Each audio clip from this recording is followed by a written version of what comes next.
My name is Margaret Whitmore, and at 73 years old, I never imagined I'd be telling this story. For 68 years, I've lived in the same colonial house on Maple Ridge Drive in Westchester County, New York. Charles and I bought it in 1957, fresh out of college. Him with his engineering degree from Yale, and me with my literature degree from Vaughan. We were young, ambitious, and desperately in love. The house was our dream: white clapboard siding, black shutters, a wraparound porch where we'd planned to grow old together, watching our children play in the yard, and we did grow old there, but not in the way we'd envisioned. Charles worked his way up at IBM, eventually becoming a senior vice president. I taught high school English for 30 years at Westchester Academy, a private preparatory school. We lived comfortably, perhaps more than comfortably. Charles invested wisely, and by the time we retired, we had accumulated a considerable nest egg: the house in Westchester, a summer cottage in the Hamptons, healthy retirement accounts, and life insurance policies that would ensure our children never wanted for anything. Our children, that's where this story truly begins.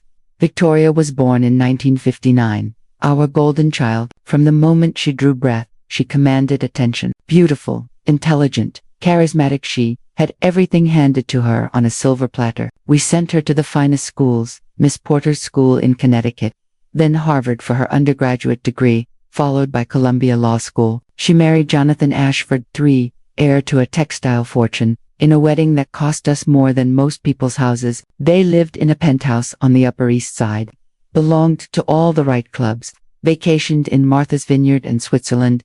Then came Thomas in 1962, our gentle boy. Where Victoria was fire, Thomas was watercome, thoughtful, artistic. He studied art history at Brown and became a curator at the Metropolitan Museum. He never married, never seemed interested in the social climbing that consumed his sister. Thomas was content with his books, his paintings, and his small circle of intellectual friends. He lived modestly in a brownstone in Brooklyn Heights, preferring used bookshops to boutiques, coffee shops to country clubs. For years, I thought we'd done well by our children. Victoria appeared successful, and Thomas appeared happy. But as Charles and I aged, as we moved into our 70s, cracks began to show in the facade we'd so carefully constructed. It started with small things. Victoria would visit, not to see us, but to inventory our possessions. She'd walk through the house, commenting on pieces. "Mother, you still have grandmother's china set. I'd forgotten how exquisite it is." Or, "Daddy, I noticed you've hung the Monet reproduction in the guest room. It would look lovely in our foyer."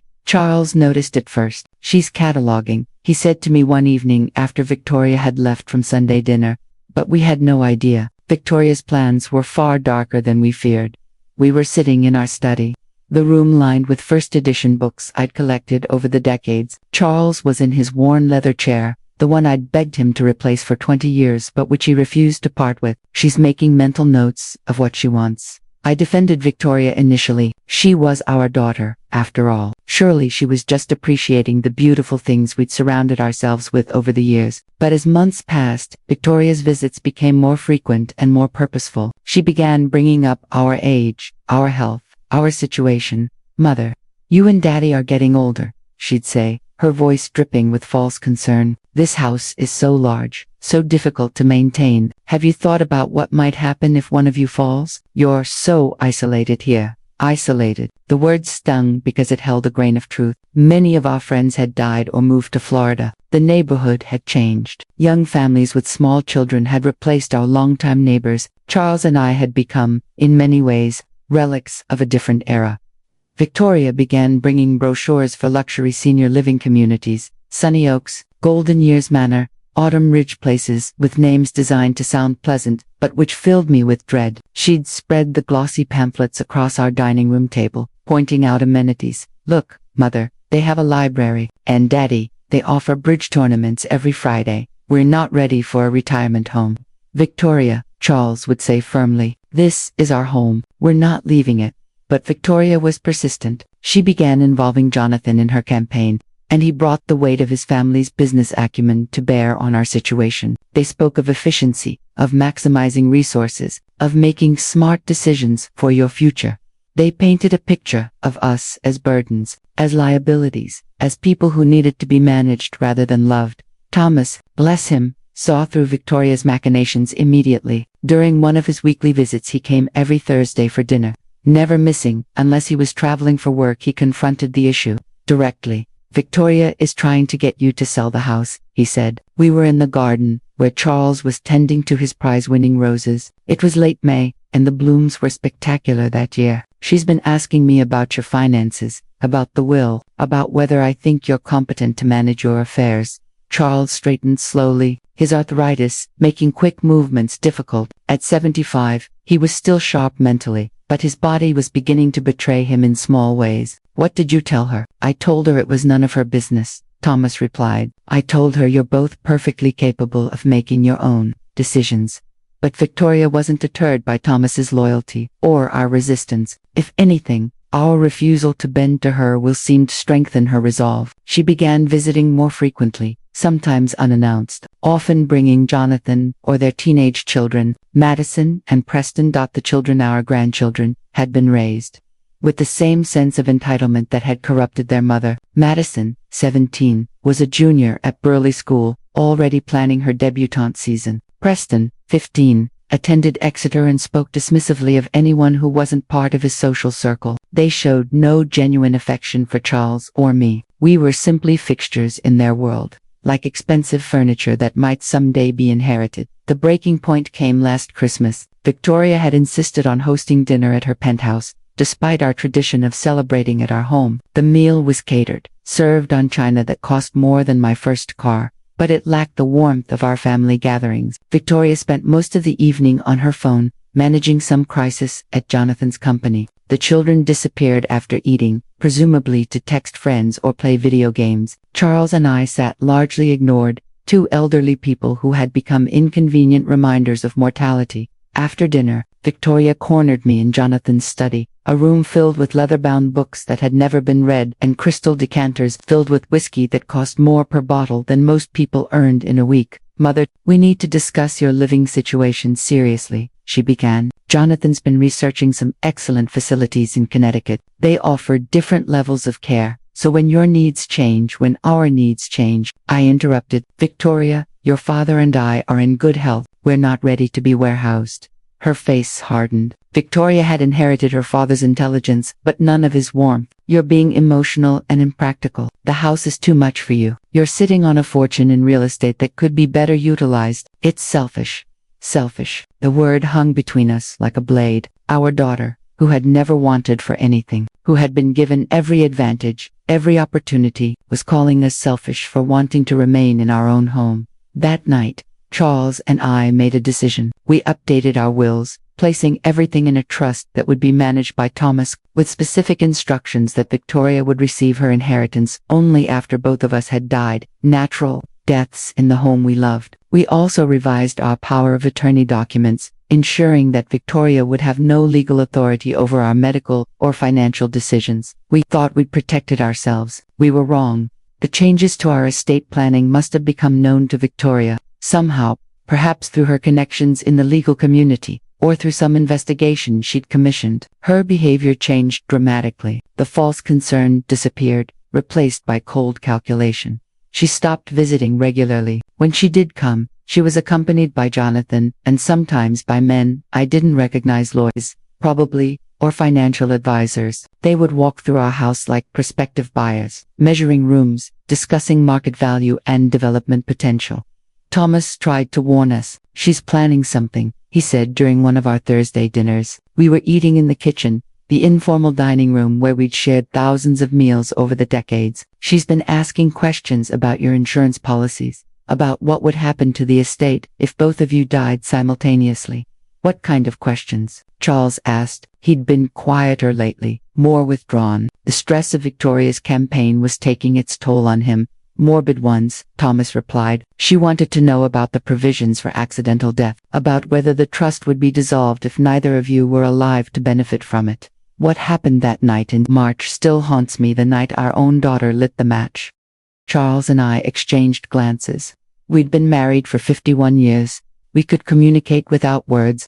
We both felt the chill of premonition, the sense that something terrible was approaching. We began taking precautions. Charles installed new locks on all the doors and windows. We varied our routines, never leaving the house at predictable times. I started keeping a journal, documenting Victoria's visits and behavior. Thomas insisted on calling us every evening to check on our safety, but we underestimated Victoria's desperation and determination. It was a Tuesday in early March when it happened. Charles and I had spent the day spring cleaning, going through closets and storage areas in preparation for the warmer weather. We'd found boxes of photographs, letters, mementos from our life together. By evening, we were exhausted but happy, surrounded by the memories that made our house a home. We'd eaten a simple dinner and were sitting in the living room, reading. Charles was in his chair with the latest biography of Winston Churchill, developed a fascination with World War II history in his retirement. I was on the sofa with a novel by Louise Penny, one of the Inspector Gamasia mysteries I'd grown fond of. The doorbell rang at 8:30. Charles looked up from his book, frowning. Who could that be at this hour? I went to the front door and peered through the peephole. Victoria stood on our porch, but something was wrong.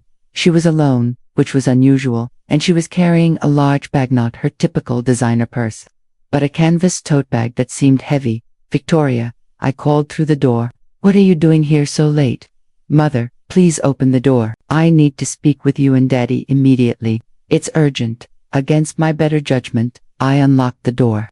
Victoria pushed past me with uncharacteristic urgency, her movements sharp and purposeful. She was wearing all black jeans, sweater, coat-tanned.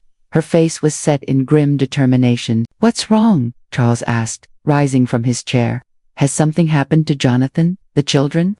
Nothing's wrong, Victoria said, placing the heavy bag by the door with deliberate care. Her lips curved into something colder than a smile. Everything is about to be right. You clung to this house like it was life itself. Tonight, it will be. The words sent ice through my veins. There was something in her tone, something cold and final, that made me take an instinctive step backward. Victoria, I don't understand. Of course you don't understand, she snapped, her composure finally cracking. You've never understood anything except your own selfish desires. Do you have any idea what you've put me through? Do you realize how you've humiliated me, humiliated you? Charles moved closer to me, and I felt his hand take mine. How have we humiliated you? Victoria's laugh was bitter. The Ashfords are prominent in Greenwich society, Mother. Do you think it reflects well on Jonathan when his in-laws are living like hermits in a crumbling house, refusing to make sensible decisions about their future? Do you think it helps his business when clients discover that his wife can't even manage her own parents? We're not your property to manage, I said quietly. You're my parents, Victoria exploded. You're my responsibility, and you've made that responsibility impossible to fulfill. She began pacing, and I noticed that she was wearing gloves, thin, black gloves that seemed out of place for the mild March weather. I've tried to be patient, she continued. I've tried to reason with you, to help you see what's best for everyone involved. But you won't listen. You won't be practical. You've tied up your entire estate in some ridiculous trust that makes Thomas the beneficiary of your stubbornness. Charles stepped forward, his voice stern. Victoria, I think you should leave. We can discuss this when you've calmed down. No, she said firmly. We're going to settle this tonight, once and for all. She walked back to her bag and began removing items. The first thing I saw was a red gasoline container, the kind used for lawn mowers. Then came matches, newspapers, and what looked like rags soaked in some kind of accelerant. Victoria, what are you doing? The words came out as a whisper. I'm solving our problem, she replied calmly, as if she were discussing the weather. You want to stay in this house forever? Fine, you'll get your wish. Charles grabbed my arm. Margaret, go to the kitchen. Call 911. But Victoria was faster than either of us had anticipated.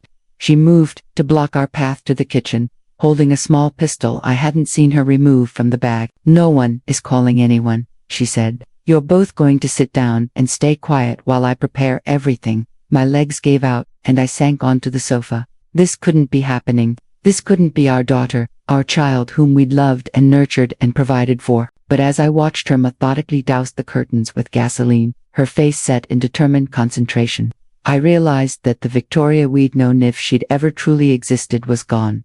You're going to murder us, Charles said, his voice steady despite the tremor in his hands. I'm going to free us all from an impossible situation, Victoria corrected. You'll die in your beloved home, exactly as you wanted. I'll inherit what should have been mine all along, and I'll finally be able to move forward with my life. She continued her preparations with methodical efficiency, soaking furniture, spreading newspapers soaked in accelerant, creating a pattern that would ensure the fire spread quickly throughout the house. "The insurance investigator will call it an electrical fire," she said almost casually. Her eyes swept the room. "You see curtains, I see kindling. You see home, I see profit." She traced the wall with the tip of the gasoline can. This old house, all that outdated wiring Charles never wanted to replace. It was bound to happen sooner or later. As she worked, Victoria talked. It was as if years of resentment were pouring out of her, toxic and bitter. "Do you know what it's like to be pitied?" she asked, dousing the bookshelf near Charles's chair. "Do you know how it feels to have people whisper about the elderly parents who won't listen to reason?" Jonathan's partners have been making jokes about it. About how I can't control my own family. "We're not something for you to control," I managed to say. "You made yourselves my problem when you decided to be selfish and irrational," she snapped. "I offered you dignified solutions. I found beautiful places where you could have lived comfortably. But no, you had to be stubborn. You had to make me the villain." She finished her preparations and stood back to survey her work. Our beautiful living room, filled with antiques and artwork collected over decades, had been transformed into a death trap. We thought the worst had already happened. But it was only beginning. Victoria checked her watch. "Jonathan thinks I'm at book club. It runs until 10:30, which gives me plenty of time to get home and establish my alibi. By the time the fire department arrives, there won't be anything left to save." She pulled out her phone and began taking pictures, documenting the scene before the fire started. The clinical nature of her actions was somehow more terrifying than her earlier anger. "Victoria, please," I begged. "We're your parents. We love you. We cannot love someone back to goodness. Some people are broken in ways that make them dangerous. Victoria taught us that in the cruelest way." She paused, her eyes flickering with something that looked almost like sadness. "I know you love me, Mother. That's why this is so difficult. But love isn't enough anymore. Love doesn't pay for Madison's tuition. Love doesn't maintain our position in Greenwich society. Love doesn't solve the practical problems of life." Her voice turned to ice. "Love is useless." Charles spoke up, his voice stronger now. "What about Thomas? He'll know this wasn't an accident. He'll investigate." "Thomas will grieve," Victoria said simply. "He'll inherit everything, just as you intended. But he won't be able to prove anything. And eventually, he'll accept what happened as a tragic accident. Thomas was always the soft-hearted one." She moved toward the door, and I realized with crystal clarity that she was actually going to do this. Our daughter was going to burn us alive in our own home. "Please," I whispered. "Please don't do this." Victoria paused at the door, her hand on the knob. For a moment, I thought I saw a flicker of the child she'd once been, the little girl who'd run to me when she skinned her knee, who'd cried in my arms after her first heartbreak. "I'm sorry, Mother," she said quietly, "but you gave me no choice." She struck a match. The flame caught immediately, racing along the trails of gasoline she'd laid like fuses. Within seconds, the curtains were ablaze, and the fire was spreading to the furniture with terrifying speed. Victoria stepped out onto the porch and pulled the door shut behind her. I heard the deadbolt turn, trapping us inside. Charles grabbed my hand and pulled me toward the kitchen, but the doorway was already engulfed in flames. The dining room was inaccessible, blocked by a wall of fire that grew higher by the second. "The basement," Charles shouted over the roar of the flames. "The basement door." But when we reached the door, Charles pulled on the handle and cursed. "It's locked." She must have locked it while we were distracted. We were trapped. Victoria had planned this carefully, blocking every possible escape route. The windows in the living room were the old-fashioned kind that painted shut years ago. Charles had always meant to fix them but never found the time. Smoke choked my lungs. Heat scorched our skin. Our home, our memories, were burning alive with us. That's when Charles grabbed my arm and pulled me close to him. "Margaret," he whispered urgently, "listen to me carefully. Don't move. Don't make any sound. Let Victoria think we're unconscious from the smoke." "What?" I coughed, the smoke burning my lungs. "They think we're gone," he said, his voice barely audible. "If Victoria believes we've succumbed to smoke inhalation, she might leave. She might not stay to make sure we're dead." I understood. It was a desperate gambit, but it was our only chance. We lay down on the floor near the front window, where the smoke was slightly less dense. Charles covered us partially with the throw blanket from the sofa, making it look as if we'd collapsed trying to escape through the window. I could see Victoria on the front lawn, talking on her phone. She was probably calling Jonathan, establishing her alibi for the evening. She looked calm, collected, as if she were simply making dinner plans rather than watching her parents' home burn around them. The fire continued to spread, and the heat was becoming unbearable. I could feel my skin burning, and breathing was becoming increasingly difficult. But Charles held my hand tightly, and we remained perfectly still. Minutes passed like hours. The smoke was so thick now that I could barely see the ceiling above us. My lungs felt as if they were filled with ground glass, and I could feel consciousness slipping away. Just as I thought we were truly going to die, I heard sirens in the distance. Victoria must have heard them too, because through my nearly closed eyes, I saw her walk closer to the house, presumably to check on our condition. She stood at the window, looking in at our motionless forms, and I saw her nod with satisfaction. Then she walked away, disappearing into the night just as the first fire truck arrived. The next few minutes were chaos. The door crashed open. Hands lifted me. Cold air hit my face. Oxygen, sirens, lights, chaos everywhere. We were alive. It all blurred together as Charles and I were rushed to Westchester Medical Center. We spent 3 weeks in the hospital, being treated for smoke inhalation and burns. The doctors said we were lucky to be alive, that most people our age wouldn't have survived what we'd endured. Thomas never left our sides. He took leave from the museum and stayed with us around the clock, holding our hands, reading to us, helping us heal not just physically but emotionally from the trauma of betrayal. Victoria came to the hospital once. 2 days after the fire, she brought flowers and played the part of the grieving daughter whose parents had narrowly escaped a terrible accident.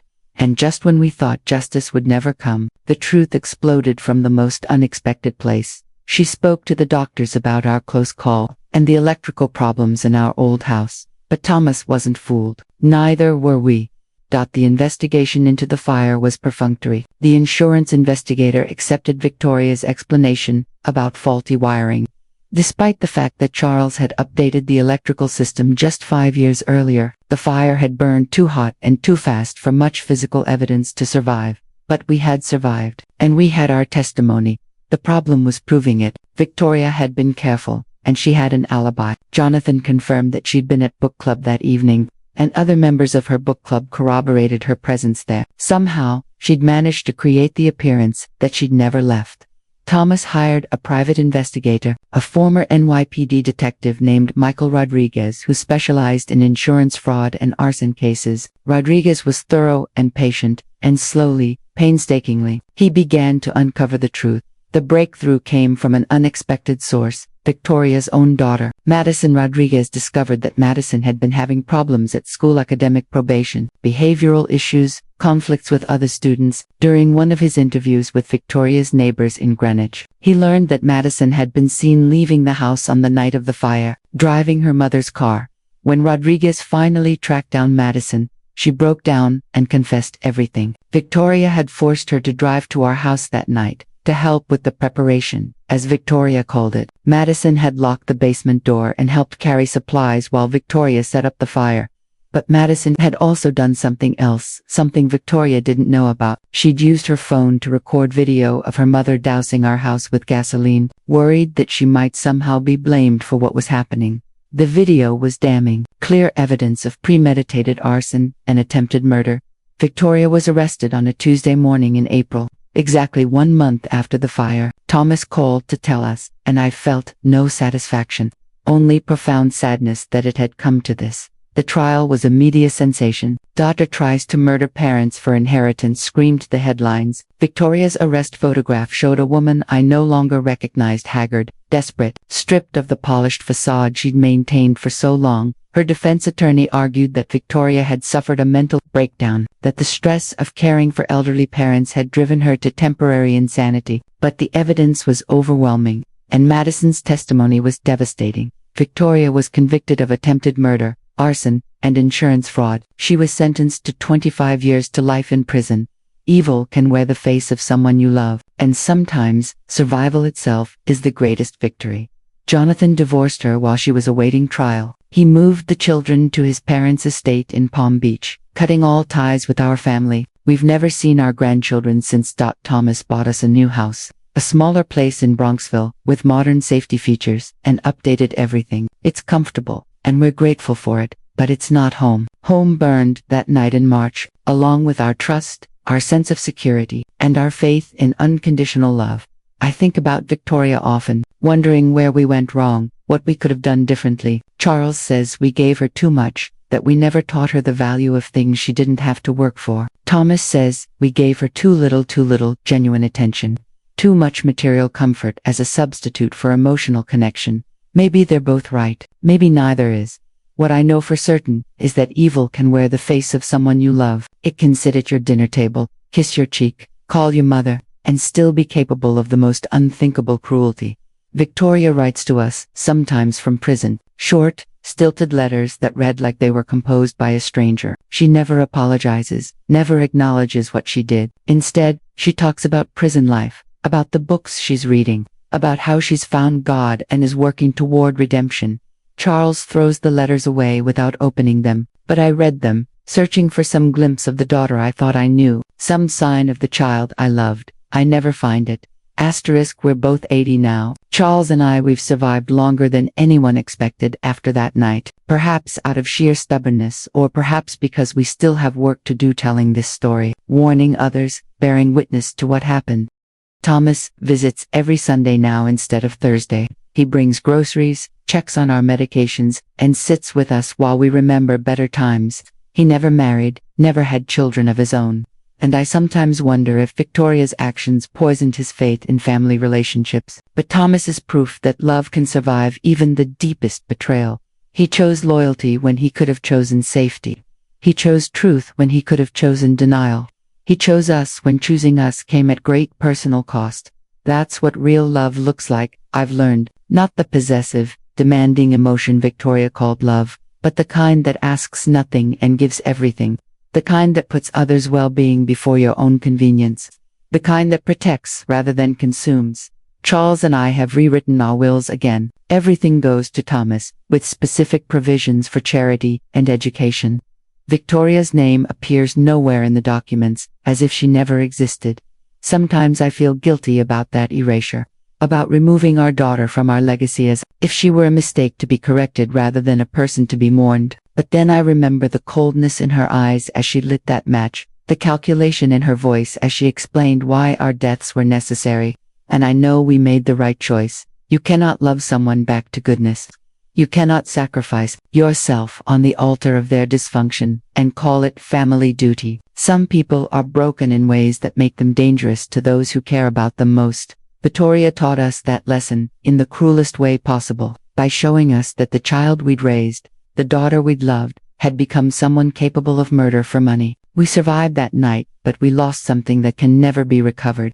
We lost the illusion that love is always enough, that family bonds are unbreakable, that the people closest to us are incapable of ultimate betrayal. It's a hard lesson for anyone to learn, but especially hard when you're in your 70s and thought you'd already learned all the difficult truths life had to teach. Still, we survived. Charles and I are still here. Still together, still finding reasons to be grateful for each day we're given. We have Thomas, we have our memories of better times, and we have each other. And sometimes, on quiet evenings, when we're sitting together reading, I forget for a moment about that terrible night in March. I forget about Victoria and her cold eyes and her calculated cruelty. I forget about the smell of smoke and the feeling of helplessness and the moment when I thought we were going to die. In those moments, I remember what our life was like before, when our biggest worry was whether to plant tulips or daffodils in the spring garden, when our greatest sadness was the death of old friends, when our deepest fear was losing each other to the natural passage of time. Those were simpler fears, gentler sorrows. I miss them, but I've learned something valuable in the aftermath of that night. Resilience is not about avoiding pain but about surviving it. Love is not about blind trust but about choosing to care for someone despite their flaws. Family is not about blood relations but about the people who stand by you when everything falls apart. Thomas is our family now. Our neighbors in Bronxville, who check on us daily, are our family. The nurses who cared for us in the hospital, the firefighters who saved our lives, the investigator who pursued the truth. They became our family when our blood family failed us. We're not the same people we were before the fire. How could we be? But we're still here, still breathing, still capable of joy and wonder and hope. That's something, I suppose. When your own daughter tries to kill you for money, when someone you've loved unconditionally proves they don't love you at all, when your home burns down around you and you have to lie still and pretend to be dying to save your own life, when all of that happens and you still wake up the next morning willing to try again, that's something. Maybe it's everything. Charles is reading beside me now, same as he was on that night 7 years ago. Different chair, different book, different house, but the same man I've loved for more than 50 years. The same gentle presence that makes anywhere feel like home. I look at his face, lined now with wrinkles that weren't there before the fire, and I feel a surge of gratitude so powerful, it takes my breath away. We made it, despite everything Victoria did to us, despite all her planning and cruelty and calculation, we made it. She wanted us gone, but we're still here. That's our victory, quiet but complete. We outlived her hatred, outlasted her greed, outmaneuvered her desperation by the simple act of refusing to die when she decided it was convenient. We're still here, and we're still together, and that's enough. It has to be enough, and that's our truth. We survived betrayal, fire, and the darkest kind of love, the kind that destroys. But we also discovered the kind of love that saves. Thomas's loyalty, the compassion of strangers, and the stubborn will to keep living. Family isn't always blood. Sometimes it's the ones who choose you when others turn away. And sometimes, survival itself is the greatest victory. And you, what would you have done in Margaret and Charles's place?